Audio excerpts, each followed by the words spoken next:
Welcome to Kenton's videos. Enjoy the video. In this video, I will explain how to file income tax for government employees. First, you'll need to understand your specific tax obligations, which can differ slightly for federal, state, or local government workers.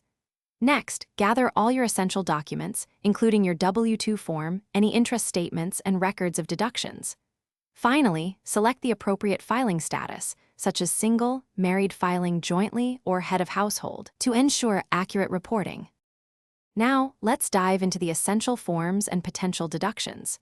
You'll primarily use Form 1040 to report your income and calculate your tax liability. Be sure to identify all eligible deductions and credits, such as student loan interest or educator expenses, which can significantly lower your taxable income. Don't forget to account for contributions to retirement plans like the Thrift Savings Plan or a 401(k), as these often offer tax advantages. Government employees sometimes face unique tax situations. For instance, military personnel or those working overseas may have specific exclusions or filing requirements. If your income falls below certain thresholds, you might qualify for free tax preparation assistance through programs like VITA or TCE.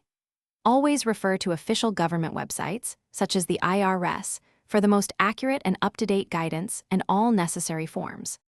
Before submitting, a thorough review of your entire tax return is crucial to catch any errors or omissions.